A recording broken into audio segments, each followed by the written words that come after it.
Ooh, the man of tomorrow is here for your Wednesday Zomia ONE Underground only Q&A. Alone this week. I know how much everyone loved having Ellen on last week. I mean, she, again, our schedules are just nuts. She's always welcome to be on the show, and she loves it and appreciate everyone's feedback on all that. I was actually just looking at, here's a little something. We've got some great questions to get into. Got a dynamite, and this one's coming from a Sovereign Tech listener, an awesome Sovereign Tech listener. Got a dynamite album of the week. I mean, a must-listen album of the week. A genuine contender already for album of 2020, in my opinion. I mean, it is an absolute contender. I don't say that lightly, but I think this album is that good. So anyway, we'll get to that at the end of the show. But, I was just looking at this. Actually, so I was watching one of the James and Mike Mondays, with Angry Video Game Nerd and Mike Matei there. And they played a game, so indulge me here for a few minutes, because I want to talk about this. Then I also have a little Star Trek I want to talk about. But they played a game called Dr. Jekyll and Mr. Hyde Returns. Now, this is a sequel, fan-made, of course, and it's in 8-bit, the whole thing. It's a sequel to Dr. Jekyll and Mr. Hyde, which was an original NES game that is notorious for being, like, shy of the worst game ever made, according to James, over at AVGN, or Cinemassacre, right? And so he was playing the Returns, and I'm watching him do this, and I go, holy, that is an awesome game. That is brilliant. And so I start to look for the ROM. Nothing's coming up under the ROM. And I was like, oh, well, where can I find this game? Because unfortunately, and for varying reasons, they never share, because they play a lot of hacked ROMs on James and Mike Mondays, but they never share a link to them. So, and sometimes actually they're not even playing ROMs. They're playing games that somebody sent like a custom cartridge to them with it. So it's not, at least not readily in ROM form per se.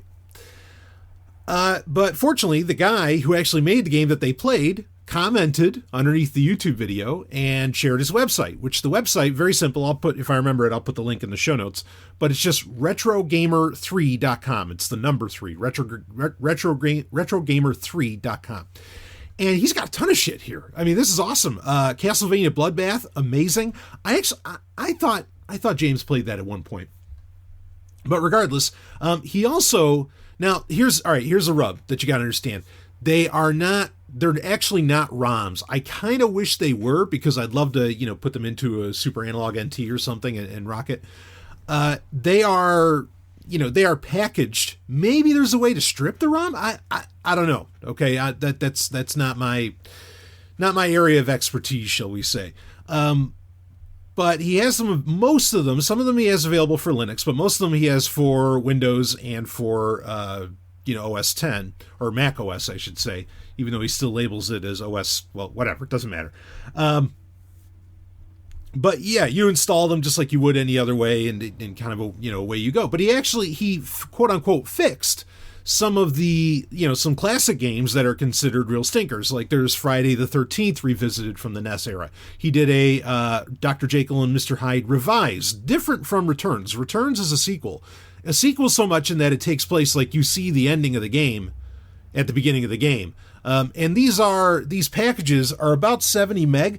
So while the ROM might still be there somewhere, and maybe just the 70 meg is the emulator, I don't know. But these are games that go a little bit above and beyond what a normal NES game could do. Not necessarily graphics wise, but anyway. But there's Rygar Vengeance, a sequel for Rygar, which I loved Rygar.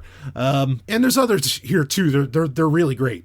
This guy does seem to have made. Okay, he made a game called America's Retribution, and there's America's Retribution Term 2, which is like kind of like a platformer starring Donald Trump, which it just looks ridiculous. Fuck it. But and I think he's even like shooting, I don't know, he might be shooting liberals in it or something. But regardless, Retro Gamer 3 did pretty amazing work here, regardless of that. Well, who knows if he meant that in jest or what the fuck it was. I don't know. I mean, certainly there are gamers out there that well, their politics are found wanting, but some people just want to see the world burn. Anyway, check it out. I mean, the Castlevania Bloodbath game was fantastic, and I popped that right up on Ubuntu, and it was awesome. So really, really worthwhile stuff. I said I wanted to talk Star Trek a little bit, and so what the fuck? Let's do it. A couple things. One is I just finished Star Trek Picard, or Countdown. Star Trek Picard Countdown, I should say, not the show. Ooh, I hope I didn't get anybody too excited. I did my little review of Star Trek Picard at the end of Sovereign Tech this week. Star Trek Picard Countdown, the comic, you basically, I mean, it tells you, spoiler alerts, but then I don't think most people read this crap anyway, and that's kind of part of the problem, and I'll get into that, where my problem comes in with this. It basically tells you how, when you see in episode 1 of Picard that he has 2 Romulans working with him on the vineyard, at Chateau Picard, you find out how they get there. And in a large part, that's really all you're getting here. You're getting to some introduction to characters that I think will also appear in later episodes of Star Trek Picard. But that's really all you get. You actually don't get the Starfleet Order, which I was kind of hoping for, and I figured the reason that they were waiting to release the 3rd issue, until after episode 1 had its big premiere on the 23rd, and the 3rd issue is the final issue. I don't know why they waited. There's no reason for them to wait. There's no real spoilers here, for what was in the show at all, which I thought that's maybe why they waited to release it a week later. I mean, it premiered, the show premiered on the 23rd, a day after the comic would have came out. Maybe they thought that, there'd be a bum rush to the comic store the next week. No, I figured it'd be a bum rush to the comic book store on Friday. And so you want issues 1, 2, and 3 there ready for people to pick up. I don't know what they were thinking there, but this comic overall, it is canon, other than the fact that it introduces into canon the Odyssey class starship, which I thought was great because Admiral Picard in it is still part of Starfleet, and he's commanding the USS Verity, which is a Odyssey class starship. To understand the Odyssey class starship, I don't know if I've talked about this before or not. I'm looking up at the top of my desk here, and I see actually the Enterprise F, which is an Odyssey class starship, and they copied it right down to the paint job in the comic book. This is a vessel from Star Trek Online, the game Star Trek Online, which is amazing. That game is I think might have been yesterday or something, as of this recording, is celebrating 10 years. 10 years being a game. Now, I know there are games that have gone on longer, but that, I can, here's the rub. I can see playing a game, buying a game 20 years ago, because believe me, in many ways I've done this, hell, even older than 20 years, buying a game 20 years ago and still basically playing it to this day. For example, I still play Dune 2, I still play Doom 2 as well, Doom 2. I definitely still play that. But Dune 2, Dune, as in like the movie and book, right? And book series.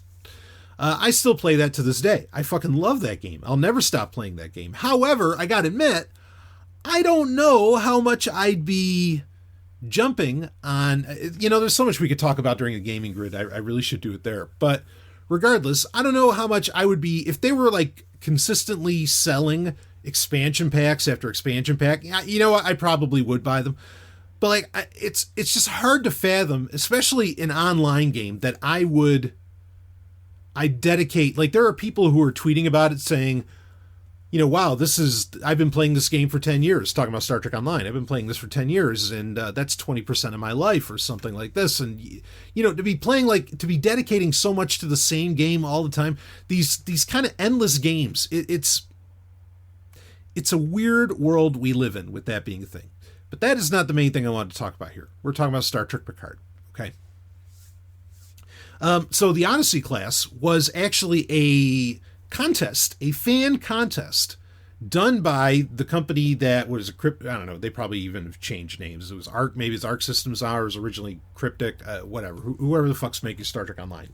Originally, 10 years ago, they had a big contest for, all right, design the Enterprise and we'll put your Enterprise in the game. And that's what they did. And this guy won, and it is an awesome looking ship. I mean, it really, I got to give credit to the Odyssey class. On a personal level, I like significantly smaller starships, but the Odyssey class is a stunner, no doubt about it. So I love the fact that it's canon now, and it's really cool that was a fan-made ship. Granted, we didn't get to see the actual Enterprise F, but we did get the Odyssey class. It is a thing, and I thought that was a nice touch.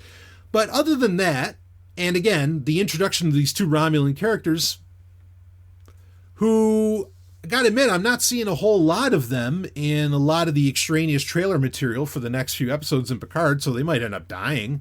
I don't know. It's just, it's pointless. Okay, like the comic really felt pointless. And this speaks to a much larger issue going on with a lot of entertainment in genre film, specifically, not counting horror. Trying to be particular here. And with a lot of these big franchises. So, because another thing that I just finished this morning, actually, was Dead Endless, which is the latest Discovery book, Star Trek Discovery book that came out in December. And this book, here's a very funny thing about this book. It's by Dave Gallanter, who I am not familiar with at all. I don't know what other work he's done. This Star Trek Discovery book was great. I mean, it was, well, I mean, not like great, but by comparison to a lot of other stuff, I thought it was dynamite. It was a great time, and I figured it was going to be some stupid throwaway book about Stamets, about Paul the engineer, or the mycelial engineer, whatever, Stamets on Discovery, who is one of the better characters on the show. But I thought it was going to be an absolute throwaway. No. No, the book was great, but there's a reason the book was great. And here's the rub. And in fact, I talked about this, I hinted at this on the latest Sovereign Tech. Here's the rub with this book. And I should probably do a full-on Sovereign Tech to review it, but whatever, we'll talk about it here. This book takes place in an alternate universe, like I mentioned on Sovereign Tech this week. An alternate universe where like Dr. Culver and Paul Stamets never have a relationship. In fact, Dr. Culver is serving aboard the Constitution class USS Hood.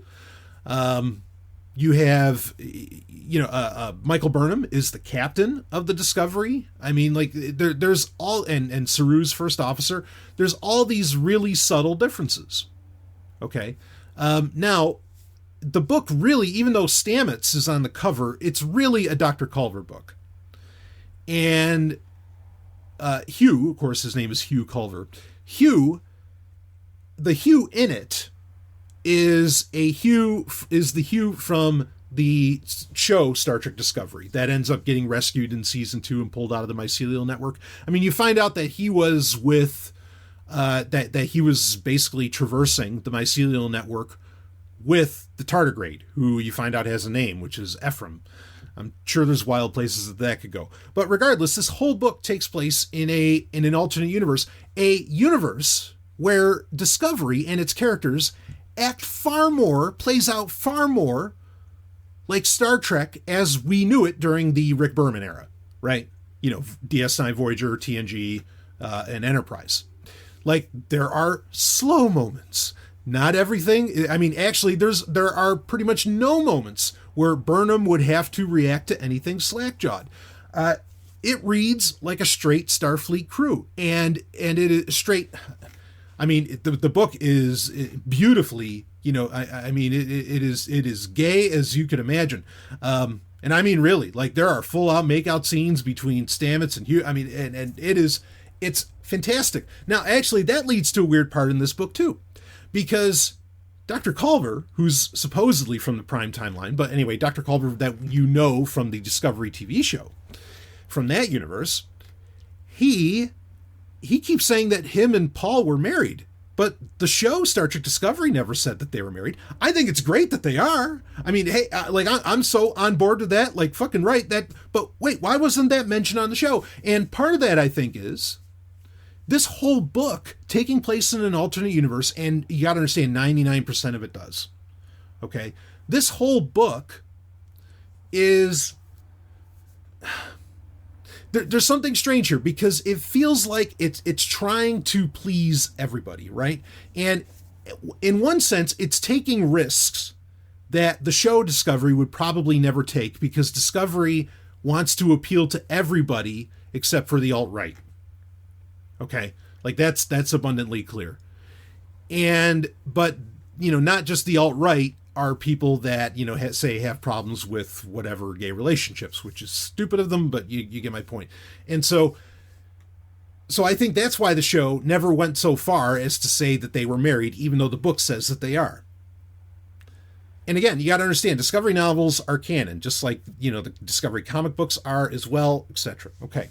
And just like Picard comics are, and Picard books are, as in Star Trek Picard, not just Next Generation novels. Those aren't. So, there's so much that happens in this book. And in fact, this book gives you so much time with the Discovery, the Dr. Culber we know in Discovery, that there's a lot more, I feel like, just kind of looking at it retroactively, there's a lot more meaning and a lot more explored when he ends up coming back in season 2. This book just takes a lot of time. You get a lot more of the characters, granted in an alternate universe, but that explains them far better in the supposedly prime timeline that Discovery exists within, okay? Or that the show Star Trek Discovery exists within. In fact, you get a ton of time with Arium, a ton of explanation about Arium. And now suddenly, if you read this book between season 1 and season 2, if you were done with Discovery, you watched Star Trek Discovery season 1, you went and read this book, Dead Endless, then you watch season 2 of Discovery. I think when Hugh Culber comes back, which, they did okay with that. Not great, but okay. But when Arium dies, spoiler alert, when Arium dies, those moments would almost be tear-jerking and would have so much meaning because this book takes the time to fucking breathe. Because this book, explores these characters. But it could only do that by putting them in a peaceful setting and not in the middle of a Klingon war or a mirror universe or whatever other horse shit. But the problem I have with this is that they're setting all this stuff up, in this book. There's so much exploration. There's so much history. There's so much going on in it. But it's all in an alternate universe. So it's canon, but then it's not, right? Nobody who's writing for the prime timeline has to pay attention to this book. And this ultimately gets to the problems for me with this book, Dead Endless, and the Star Trek Picard Countdown comic book. Is that, and this isn't anything new that I've said before, but I'm just doubling down on the matter.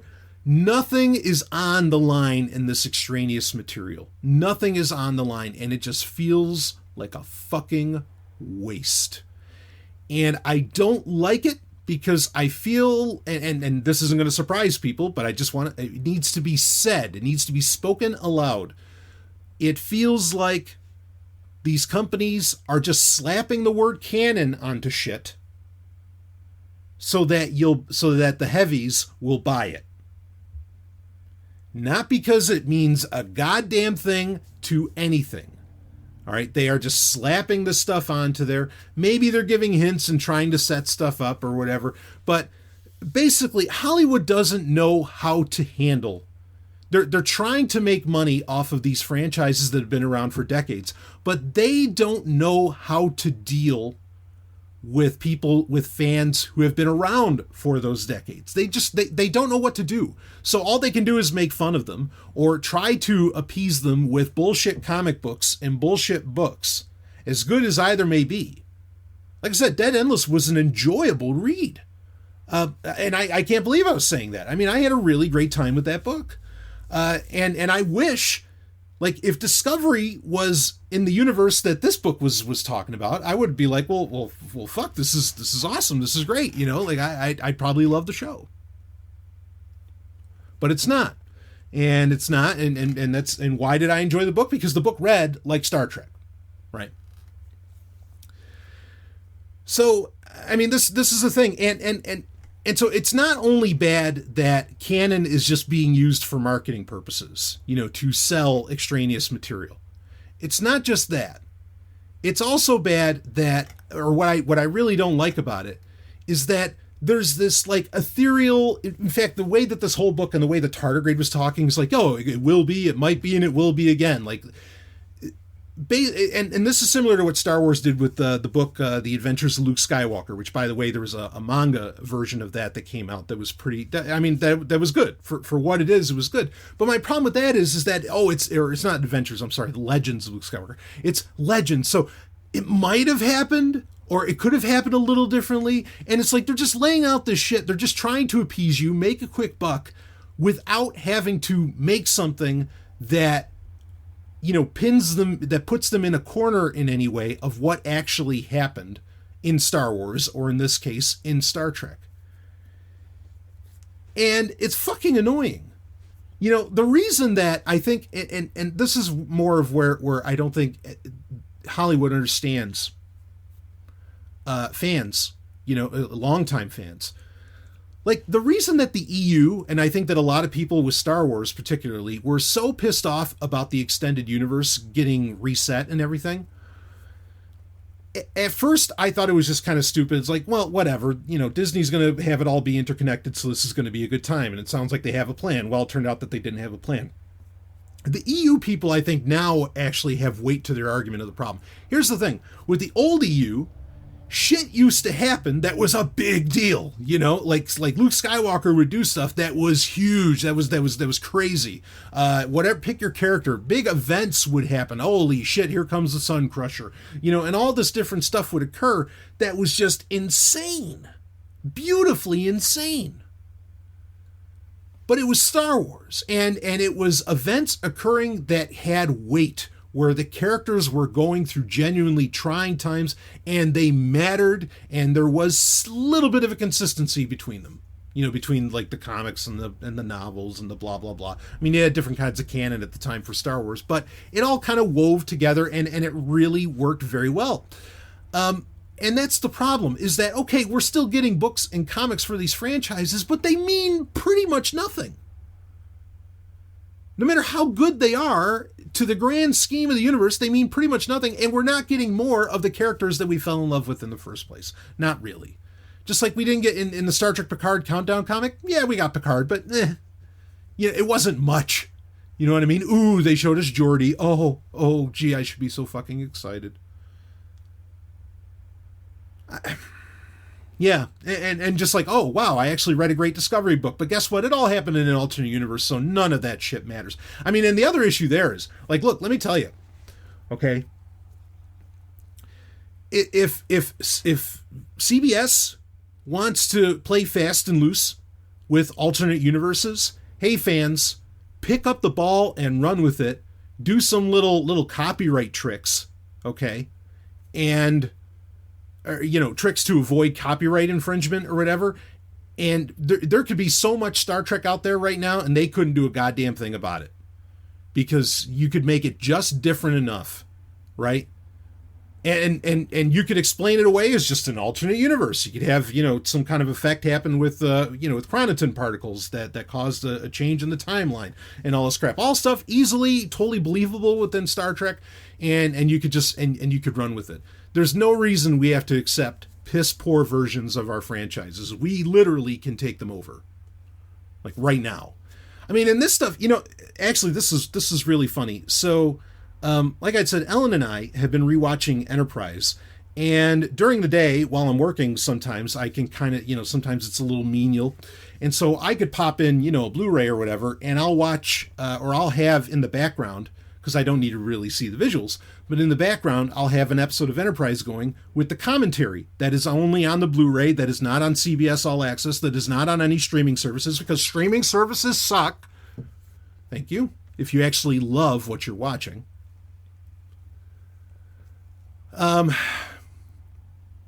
And in watching that, like, I've learned some really interesting things, especially about Enterprise. Like, I didn't know T'Pol was, if they were going to get a 5th or 6th season, Mike Sussman was you're going to find out that T'Pol was actually half Romulan, which that's cool and not new to Star Trek because Saavik was originally written as half Romulan. That's why she cries in Star Trek 2. So T'Pol was going to be that. Originally, though, beyond any of that, the original idea for T'Pol is that she was supposed to be the character of T'Pau, which you probably remember from Amok Time, one of the greatest episodes of the original series ever, one of the greatest episodes of Star Trek ever. And that would have been really, really cool. Now, there are arguments for why they didn't use T'Pau. The main argument that they say is that the name is hard to say. I think that's horseshit. That doesn't make any sense. The second reason that gets claimed is the one that makes sense. And this is what Brandon Braga said. And that is that making her the character of T'Pau, again, the character from the episode Amok Time, which was written by Ted Sturgeon, the great, great Ted Sturgeon, just one of the top sci-fi writers ever. They were concerned that there would be some kind of legal battle with with Ted Sturgeon, with the Ted Sturgeon estate, if they use the character of T'Pau. This is how bad IP fucks us. They were running into, because everybody talks about the 25% rule with Star Trek, where the reason why Discovery looks so weird is because they couldn't infringe on Paramount's ownership of, it wasn't Paramount. Whoever side it was, it's so fucking confusing, this legal horseshit, this IP crap. But it had to be 25% different from other Star Trek, right? And so,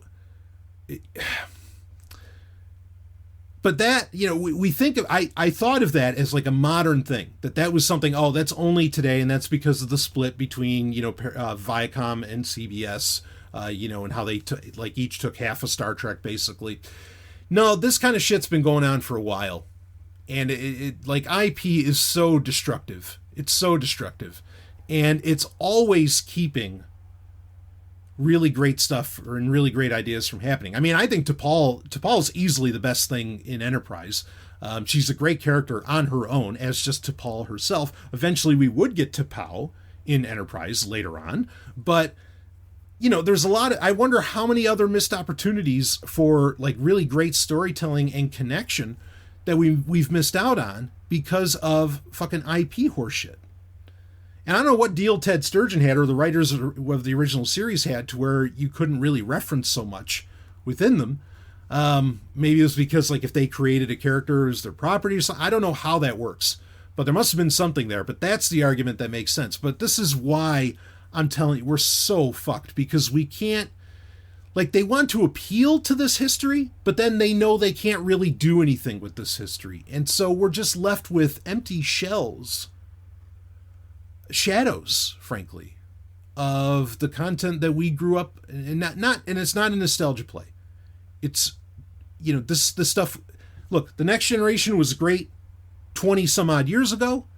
30 years ago. Okay, The Next Generation was great 30 years ago. It's still great now. You can't tell me that that's nostalgia. No, great television is great fucking television. You know what? Go watch from the, was that in the 60s? Go watch The Prisoner. It's a short show. Go watch The Prisoner. That show is just as dynamite, just as fantastic as it was in the 60s as it is today. Great television is great television. You can't keep writing longtime fans off with this nostalgia shit. You can't. Because, again, great stuff's great stuff. Holds up no matter what decade. Anyway, spent half an hour talking about that. I'm sorry. I meant for you to indulge me for a few minutes, and then we went all the way. Now, let's keep going. The Telegram group. Wow. Already got quite a few people in it. I am honored. Very active. People just letting it happen, knowing that they're talking to people that understand. Join up. One thing, I haven't, because you can do a pinned post in the Telegram group with rules and whatever. I don't necessarily really have any rules. There's some content that I just, if I see, I'm just going to instantly ban the person. I'm not saying keep it clean. I'm just saying, the shit I have problems with on this show. So, or, if you've listened to the show. And again, that's why I'm only announcing the group. Even though the link is in the show notes, I'm only announcing it on air. Okay. I don't want, if you're an active listener, come on. If you're not, it's not for you. I mean, that there it is. If you want to actually ask me questions in there for the Q&A and drop them there, it's very convenient, obviously. Just use like Q&A. Okay, like just type in Q&A. Because I can do a search in the chat and that way I can find the questions and just subheader it with Q&A. I don't think you have to do a hashtag or whatever, but that'd be a very, very easy way for you to get questions to me if you don't want to do the email or whatever else. And again, I know some people have expressed concerns about anonymity. There's people in there where their name is L, and like I said on the episode of Sovereign Tech this week, you can turn off your phone number to where your phone number doesn't show. There's plenty of privacy features here to make you as pseudonymous as you want to be. So anyway, so there you go. Link will be in the show notes here. I mean, they're going to be in the show notes it's going to be in the show notes for everything from now on. And I love that everybody's in there chatting it up and talking it up. It's been such a great time. I love getting to connect with listeners, and I know this makes it a little easier to do so. So anyway, let's get into some questions here, and we've got a few different ones. Actually, I like this one here. Of course, this is actually a comment that was put on an episode on the Podbean app, which I always love, and it's from the man, Robin Freebeard himself. Here it is. Speaking of, this is in reference to a recent Sovereign Tech, might have been episode 358 or 359. I can't believe that. I was just thinking about that yesterday. It's going to be episode 400 before I know it.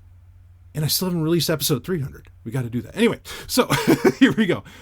Speaking of libertarians playing the victim card and crying rivers of crocodile tears for morons to pour their donations into, of course, it's all reference to Molyneux. How about Peter Schiff and his poor empty Bitcoin wallet? Whoo! Yeah, this was a funny thing. Could have talked about it on a Prime episode, I guess. Kind of glad we waited a little bit on it because... So effectively, he said somehow his wallet.dat or whatever got corrupted. He didn't do a backup, blah, blah, blah. And Peter Schiff, who is notorious, who's a big gold guy, right? Not that one has to be into gold and can't be into Bitcoin, right? You think of Sovereign Tech sponsor Voltoro, they do both. But he's a big proponent of gold, big in the libertarian space. And, oh man...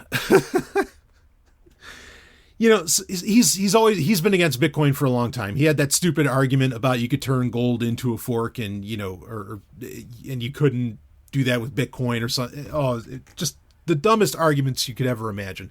No real understanding of intrinsic value. And so he claimed that he lost all of his Bitcoin.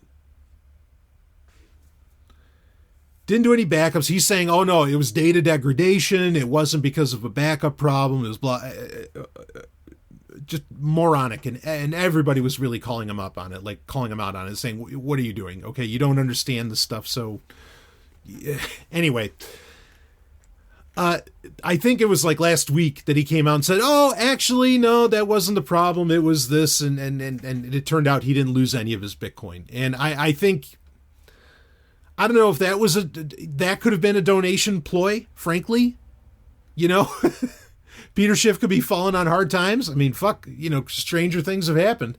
For a guy that runs a gold company, or who used to anyway, I don't know. I don't really follow him that much. You just, the Bitcoin community, and I follow a few different Bitcoin Telegram groups, and everybody was talking about it for a little while.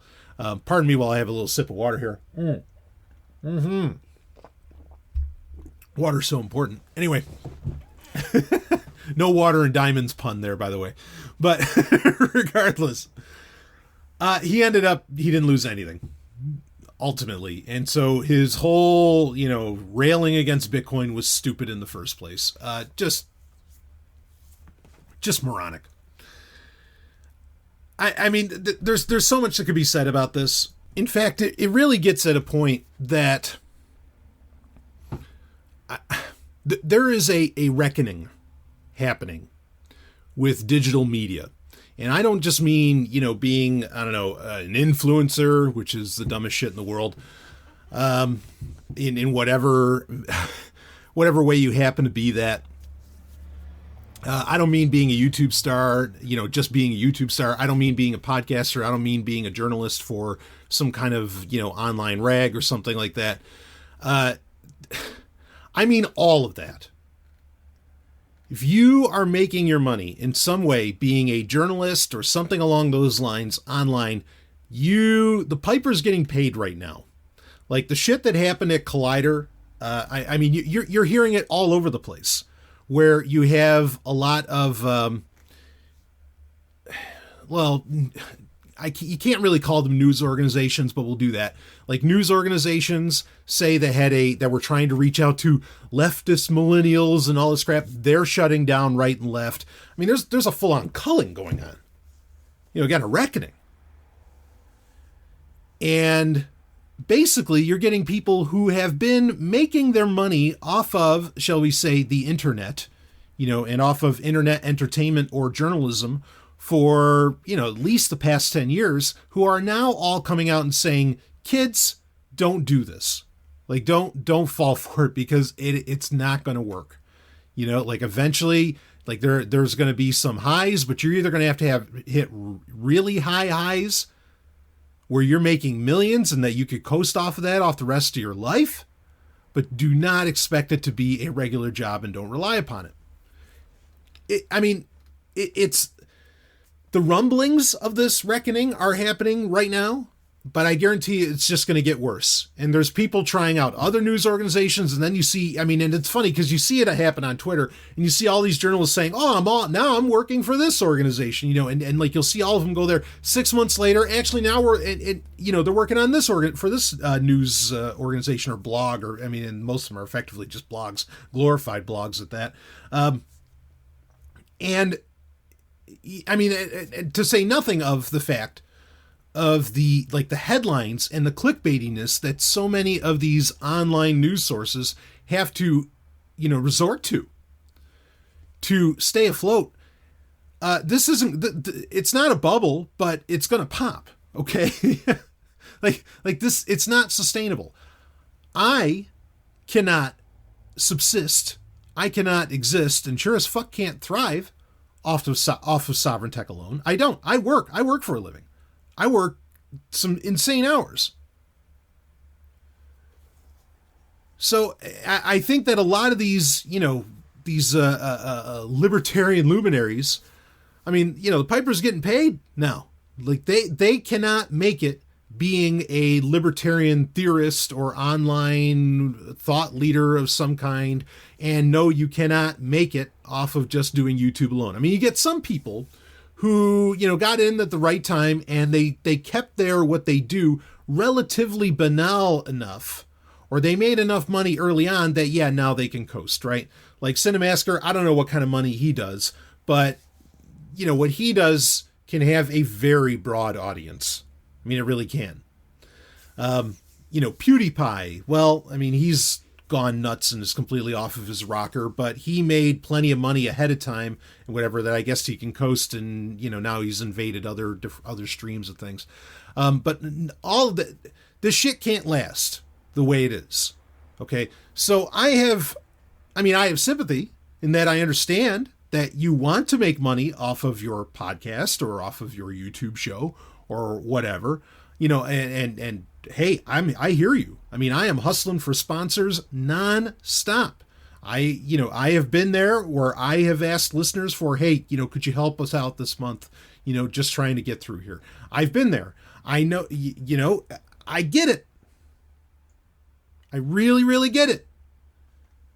But that's why you hear me railing a lot. Like, hey, folks, if you're pinning your business on X, Y, and Z online service or platform or whatever, get ready, motherfucker, because that's going to come to an end. So, and I think this is another piece of the puzzle as to why a lot of, not all, but a lot of libertarians went alt-right and went Trump, because there was money to be made there. And that's what ultimately what a lot of it is about. Money to get made, and some modicum of celebritydom or fame to garner in. But then, just look at Cantwell and look what happened there. I mean, that you just end up being a person in tears. Which is basically what Molyneux almost seemed to be coming to, how he can't get employed, blah, blah, blah, blah, blah. Or Schiff losing his Bitcoin wallet or whatever. Now they're all crying. You cannot rely on that. Okay, you either got to be really smart with the way you live. And look, these guys ain't smart with the way they live. They're riding around in limos, or they're spending stupid amounts of money on stupid shit. They are not living. I mean, this is one of the oldest rules in the book, right? Like, how do you get by in life? You live well beneath your means. It sucks that we live in a world that is so reliant upon money. No, it really does. And we need to take a good hard look at what money does, the byproducts of a monetary system. Okay. Is government and corporatism and a lot of these other things to blame within all of that? Sure. But then what is incentivizing what? I mean, no one here is arguing for communism. Okay. But you get where I'm coming from. Like some things we seem to accept some of these things as axioms when they're not. But point being, okay, let's not get lost in the weeds on that. You live beneath your means. That's old school, man. But these people don't do that. It's fucking insane. And I know there's shit I can't, or that I shouldn't say, that I've heard for some of these libertarian luminaries, and I just, my jaw. I have Michael Burnham moments where I'm just like, have the camera pan a little bit, and my jaw's just to the floor, like, you did what? For how much money? What the fuck? And I mean, so they're scammers and charlatans. It's really, really bad. But anyway. So, yeah, fuck them and their crocodile tears. Bottom line. Let's get to another question, all right? But yeah, folks, please do not. It's fine if you want to give it a shot, and if you want it as, like, I mean, to me, sovereign tech's my number one thing that I do. It really, really is. But, like, for varying reasons, it cannot be the only thing that I do. And, I mean, there's a lot of legal mumbo-jumbo that comes along with that, but regardless, okay? So, that said, for now, as things are, just don't, if someone tells you that you can subsist, or at the very, okay, all right, let me have a little more clarity. You cannot subsist off of political commentary, okay? And sovereign tech, as much as it is not, like, as much as it is above politics, certainly electoral ones, at the same time, like it is, because it's anarchist in nature and because it's commenting on things that come from government regulations, it is kind of inherently political. I like to think of it as ethical, but I get the point that it fits in with the it fits in with the scenario of political commentary. You cannot, unless you are like picking teams and getting funded by CPACs and whatever PAC and whatever else, you cannot make an ass to, I dare say you could barely make a living, okay, off of just having, even no matter how good it is, having a podcast that is reliant upon political commentary. No, I don't think it's true. Unless, I mean, if you get into like where you have a lot of big guests and things like this, maybe you can kind of get there, but it's not something you can do as a one-man show. I mean, it's just, it does not work that way. I mean, it's, you got to do other things. It's a great supplement. And maybe it can get to the point where it is like you're dominant and it's not even a supplement, but it's dominant. But I guarantee you're going to have to do something more. Either, I don't know, and it can't just be like even writing books either. But bottom line, there it is. At the end of the day, I really don't feel bad for these people. So, okay, let's get into another question here. Oh, this is a doozy. Oh. This came from Slagathor, who we've read their questions recently. And this is a short one. So this isn't really a tech question. That's okay. We don't always do tech questions here. If Satan is the prince of darkness, Who is the king of darkness? Oh my. Oh, this is pretty good. Well, okay. This this is fun. There's a real answer to this, and then there's an answer that could be a lot of fun. But the reality is probably somewhere in between. Because, well, of course, Satan's not real, but or not the biblical, like Satan, or should I say the cultural Satan as it is understood, right? As in the Prince of Darkness and so on, is not real. What do I mean by that? Oh, I know. You'd have to ask. That is, as Maz Kanata would famously say, that is a story for another time. And just like Maz Kanata, you'll probably never hear it. because people don't know how to fucking write these days. Anyway, no. I could give an answer, but, you know, why spoil the fun here? So, okay. Here's the rub. The term Prince of Darkness, despite being a great Alice Cooper song, the term is not biblical.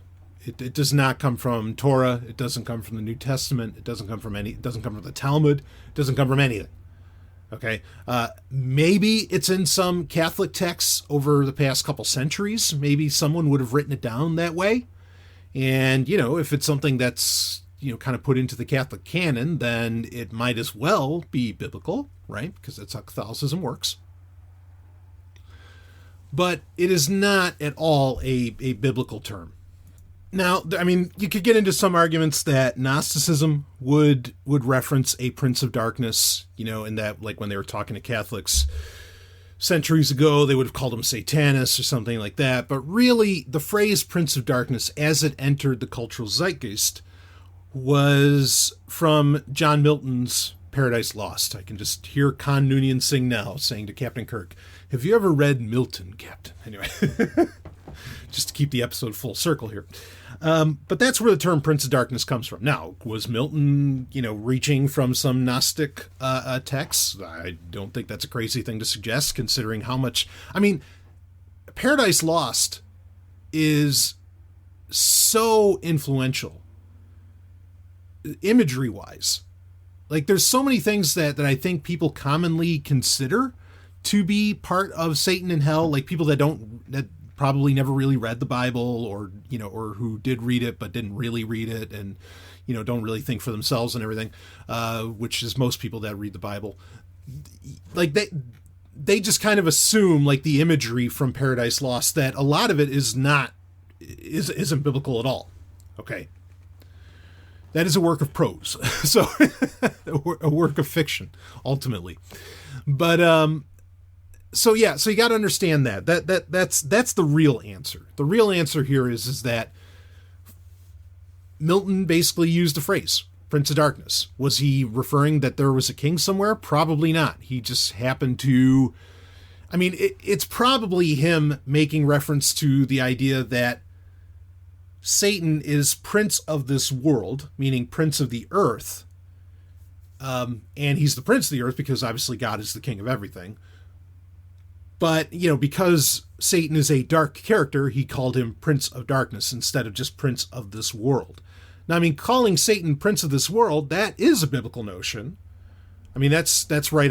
Actually, there's some suggestion of that with the Old Testament, or like a royalty around Satan, having, like, say, the King of Tyr and some other things.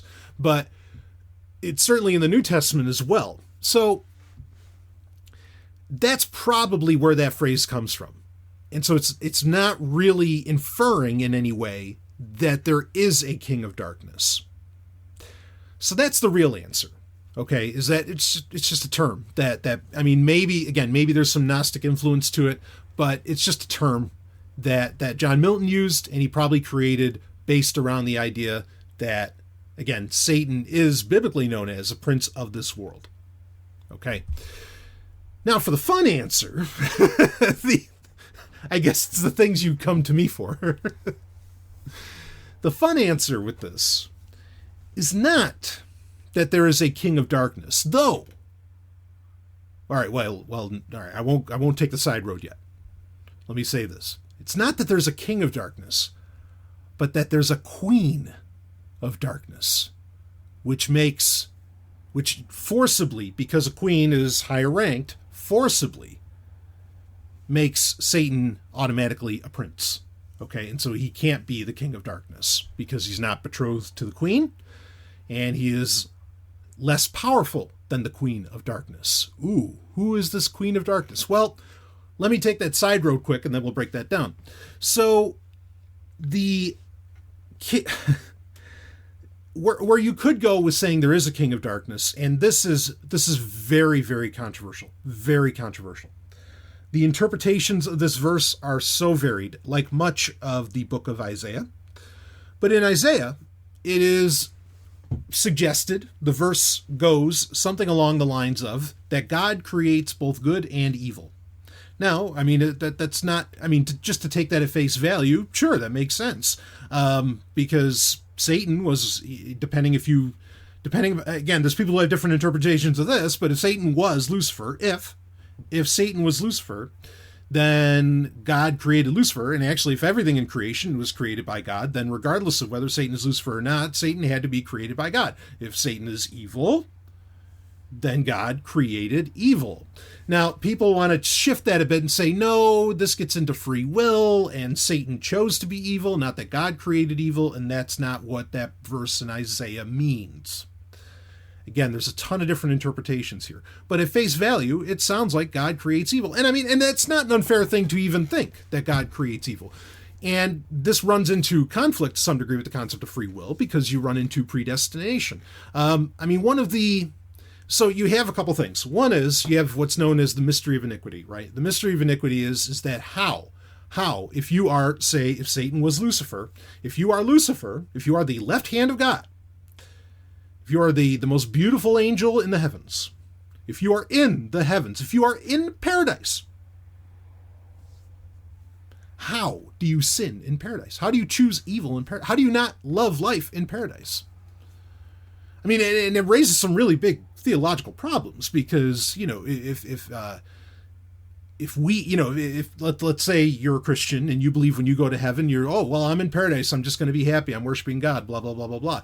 What is to stop you from doing what Lucifer did and rebelling against God? Because apparently paradise somehow, again, this is the mystery of iniquity, somehow is not everything it's cracked up to be. Because for some reason you could choose to not want to be there. And here's another line from this is from Paradise Lost, even though it's based on a biblical concept, but the classic line, better to reign in hell than to serve in heaven. Why? How is that possible? If you're in paradise and everything is wonderful and your every desire is satiated and blah, blah, blah, blah, how could you possibly turn evil? Unless it was predestined to happen. It was by design. God wanted Satan to turn. God needed this to happen for some reason. I mean, and this is the second part. So you have the mystery of iniquity, right? We can't really explain that. How the hell does that even happen? No pun intended with the hell there. But the second part, and this was always a big stickler, or a sticking point. That's what I want to say. A big sticking point for me is when I was Christian. Of course, I'm an atheist.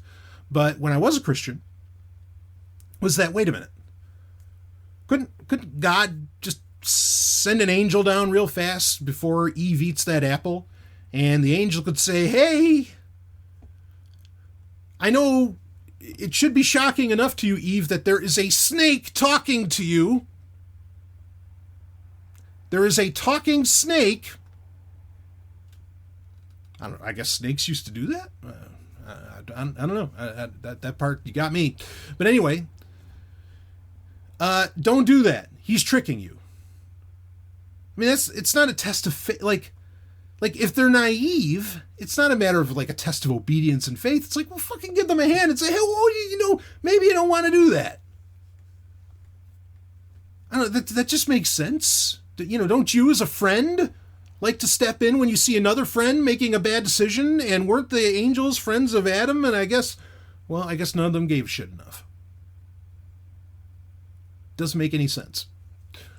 Regardless, I know people come ahead, they have theological arguments for that, and I'm aware of them already. Believe me. You got to understand, folks, I don't make decisions lightly. I wrestle with some things for years. Years. And I think everything through in every possible way I can. I don't like to let go of the blankets that comfort me. I thought long and hard, when I was becoming an atheist again, over a decade ago now, well over a decade ago. I was coming up with every rationalization. I was doing everything I could to hold on to Christianity, and I just, it couldn't hold up. It couldn't hold up against scrutiny, against what I knew was ultimately ethically right, based upon what we are as human beings, biologically alone. God fails, folks. let's just call it like it is. God doesn't even make a good human, and he supposedly made us. He's terrible at it. Anyway.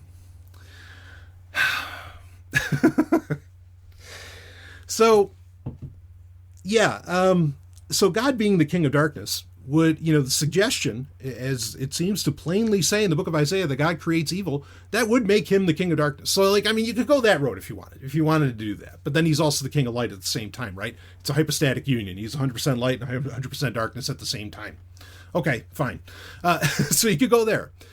But I think the fun answer is, again, not that there's a king of darkness, but that there is a queen. Now, who is this queen of darkness? Some of you probably already tossed out a name that begins with an L, and you would be right in the direction that I am going.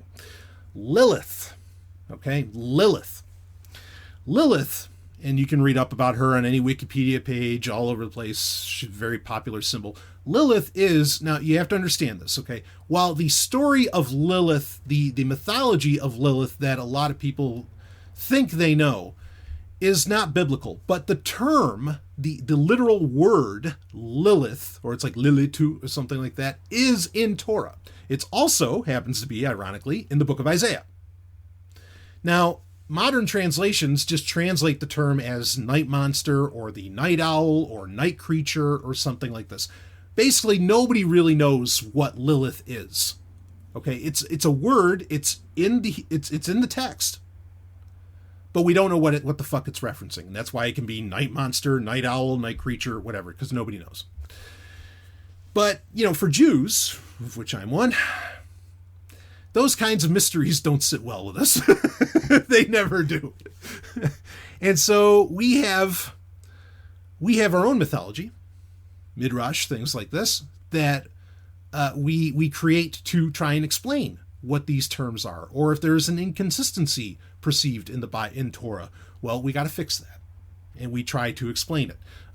For example, not just Lilith, but for example, you have in Genesis chapter 6, verse 4, one of the most famous verses in the Bible, and one of the strangest. You have the Nephilim, okay, who are these giants, or, well, you have you have the sons of God. It depends on where you're gonna translate this, but regardless, you have the Nephilim, and they, you have the sons of God come down and mate with the daughters of men. And what the fuck does this mean? Now there's like 3 or 4 different interpretations of what that means. But one of the more popular ones is that it was like demons basically fucking human women, and their children were giants. Now, that's Genesis chapter 6. You start getting to Genesis chapter 7 through 11 and so on, and you run into what? Noah's flood. Okay, so Noah's flood, yeah, all right, so God probably wiped out, life on Earth because those giants were a fucking problem. You can't have the hellspawn of demons and human women running around killing everybody. And so, okay, so Noah's flood makes sense. But then we have a problem where you get into, is the book of Numbers, where suddenly the Nephilim appear again. And it's like, well, wait a minute. How the fuck? I thought, wait. Only Noah's family survived the flood. The Bible's abundantly clear on this. How the hell are there Nephilim if all the Nephilim from before the flood were destroyed when they were created? And so there's Midrash that suggests that one of the kings of the Nephilim actually held on to the side of the ark, or like he had a secret compartment in the ark, in Noah's ark, that he rode until then. And then when he got out, so there was actually like 9 people that survived. This is how this goes. So with Lilith, the theory goes, and it's not a bad one, right, for what's there. In fact, if you listen to the first user podcast, I talk about how in Genesis chapter 1 and Genesis chapter 2, it actually reads like 2 creation stories, not one. Okay.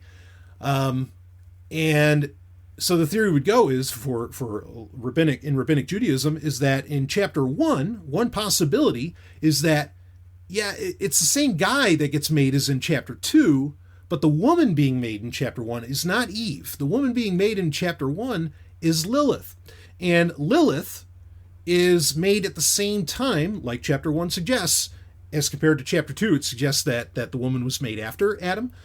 They were made at the same time, and so they were equal. And because of this, basically what happens is, according to Jewish folklore, is that Lilith says, hey, I'm not getting on the bottom, motherfucker, when they're about to stoop. I'm getting on top. I'm equal. I can do this business. And Adam says, no, you're subservient to me. And Lilith says, why? We were made at the same time. I'm just as powerful as you, just as smart as you, blah, blah, blah. And this creates a big argument. And eventually, Lilith won't cave in. She won't give in. And so Lilith runs off and says and speaks the name of God, the Tetragrammaton, and then disappears. Now, as far as how Lilith affects, there's parts of Kabbalah and other things where, like, actually, if you remember Kabbalah was like this hot thing in the 90s and early aughts that a lot of pop stars and other people were getting into, like Britney Spears, Madonna, even like Demi Moore and so on, and everybody's wearing these red strings on their wrist. That red string is designed to ward off Lilith, or that's like the original idea behind that. Anyway, that's a whole ton of history that we don't. The history of Lilith, please just read up on your own. I'm not going to recount that here. But the important part that I do want to recount to you, or the concept I want you to get, the idea is that of her being the Queen of Darkness. So part of, or one possible answer to that mystery of iniquity that I brought up earlier, is that, and in fact, there's pseudepigrapha or apocrypha, like books of the Bible that were probably written long after the Bible that we know of could have possibly been written, and it's sort of like Jewish Midrash, but maybe has a little more of a Christian bent. Like there's the first and second books of Adam and Eve, which are actually very fun and kind of sexy to read. But regardless, there's the notion in that the reason Satan rebels against God is because Satan orders him, because God, or the reason that Lucifer rebels against God, I should say, is because God orders Lucifer to bow before Adam, to bow before his creation. And Lucifer thinks that this is outrageous. Like, what do you mean? He's not better than me. Aha! But then there is the problem. Actually, Adam is better. In fact, this is one possible answer to the mystery of iniquity, is that Satan is ultimately jealous. It doesn't require that explanation that he wouldn't bow down to Adam or something. But the idea that Satan is ultimately jealous, if you take the Bible, more or less at face value and with what it says, it's pretty clear Satan can't actually create things. Okay, God can. Humans can, right? We give birth. But angels themselves and whatever, like these other beings that we know of that are supposed to be out there, do not have the ability to create life.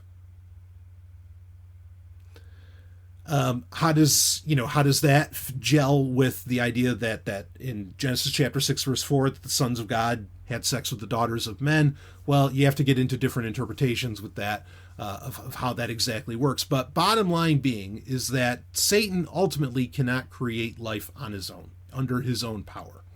And humans, though, can. And Satan is very jealous of this ability. Okay?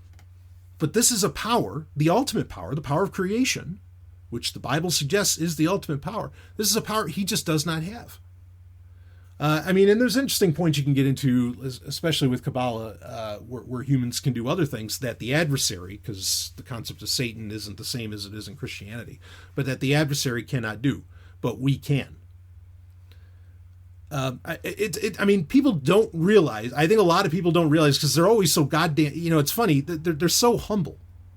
Christians and whoever else are so humble when they don't realize how powerful their own holy text is saying that they are.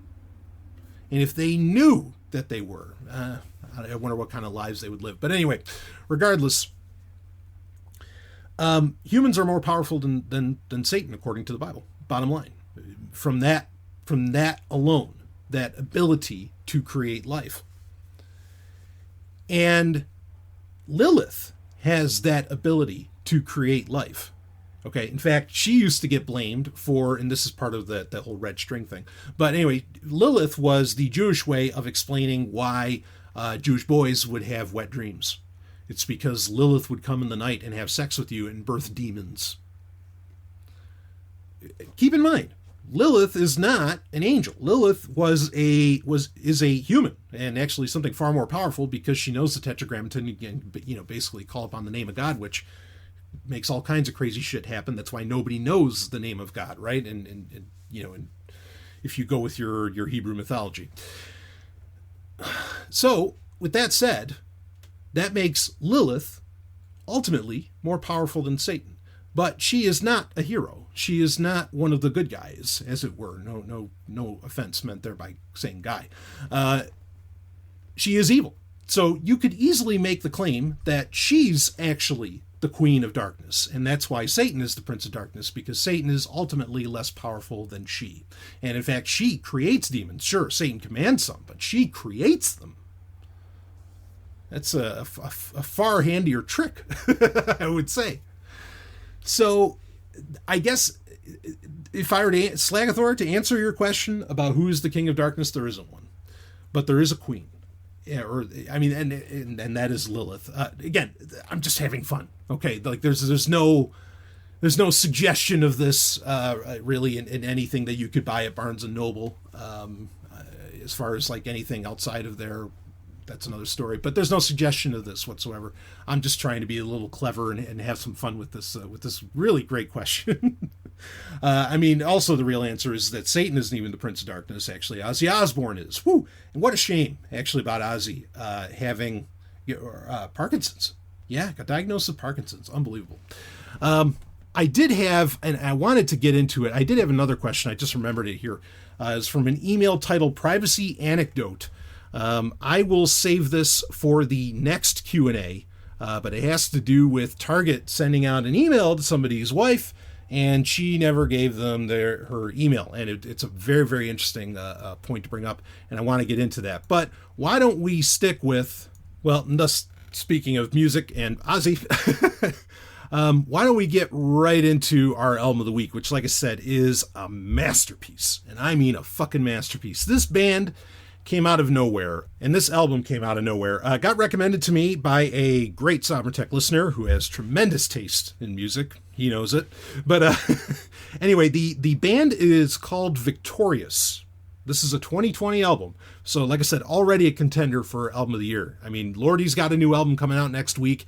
I am definitely looking forward to that. In fact, I just heard the new track off of it that Paul Stanley co-wrote. Fuck, that's solid. So, that might take it, but this is definitely a contender. And the album is titled, and the album title just gives it all to me, Space Ninjas from Hell. I mean, you had me from there. Like, you had me at ninjas. You had me at Space Ninjas. And from Hell, yes. It's dynamite. Absolute dynamite. It sounds like it's, if you can believe it, it's a cheesier version of Dragon Force. Okay? I mean, the speed's there. You're instantly going to think Dragon Force. All I did was, I shared it with Ellen on Telegram. I was like, here, it's like, if you want to have some fun while we're at the gym tonight, give this album a listen. Okay? And she put it in, and, a few minutes later, she comes over. It's like, oh, they're the new Dragon Force. And I was like, yes, exactly. I think Dragon Force has an album coming out this year, too. And hey, that could be great, because their last album, I thought, was their best. Was something from Infinity. I forget the name. But anyway, Maybe it was Ashes of Infinity, something like that. Regardless, Space Ninjas from Hell. This album, it is track for track. It is tongue in cheek. Okay, it's not just cheesy. It knows it's being cheesy. It knows it's being ridiculous, and I love it. But the metal is so solid. I totally dig this idea of space ninjas coming down and taking over the earth and everything, and it's kind of a full story. Not exactly. It's not like linear. It's not like, I think a band like Iron Savior, where basically every album is a concept album and every album is telling another part of the story of that ship. It's not like that, but there is a story being told here overall, and like songs will reference stuff from other songs, certainly, but I wouldn't call it a concept album by any means. But just here, let me give you some of the song titles here. Tale of the Sunbladers. I love that name, Sunblader. That's so great. Ninjas Unite. Supersonic Samurai. Kind of reminds me of a Superhuman Samurai Cyber Squad, right? Remember that show? Yeah, I do. I watched it. I remember it because I have a fucking brain left. I don't know. What was everybody... How am I the only person who remembers half this shit? Actually, I do know the answer to that. They were partying, but... sorry. Next song is Evil Wizard Wushu Master. Nippon Nights, which is probably my top song on the album. Shuriken Showdown, Wasabi War Machine, Wrath of the Dragon God, Astral Assassin Shark Attack. Yes, that is the title of the song. Space Ninjas from Hell, Cosmic Space Commando, Shinobi Strike 3000, which is kind of like telling... It's weird. Shinobi Strike 3000 isn't really a song. It's just telling the story of the Sunbladers. It should have been at the beginning of the album, but I get it why they put it at the end, and it's still cool, and it kind of gives you a little bit. Once you buy into the rest of the album, that ending of Shinobi Strike 3000, where it's just, a narrative, works, and you love it. So, yeah, again, if you like Dragon Force, this is your metal hookup right here with Victorious Space Ninjas from Hell. I was beyond impressed. Again, super cheesy, super tongue-in-cheek, not meant to be taken seriously, but it's so solid, and I love the imagery that gets evoked in my mind, of these space ninjas and everything. It's too good, too much fun. So great workout music. Ellen and I both were killing it at the gym listening to it. It was awesome. So cannot recommend this album enough. Okay, it's not. So the 2019 album of the year, which was Beast in Black's From Hell with Love, yeah, that's kind of cheesy too, but also it wasn't necessarily tongue-in-cheek. It kind of is, but not really. It's also... it's also somewhat serious, and a very hard rocker.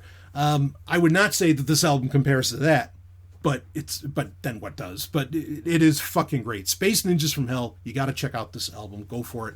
Anyway, we'll wrap this one up. I was thinking about going long with it, but we'll wrap this baby up. We'll get a Q&A to you next week, and we'll get into some of those privacy questions. And I've got other ones too. Weird questions that people have been sending in. I love it. So that's it for this one. I will see all of you on the other side.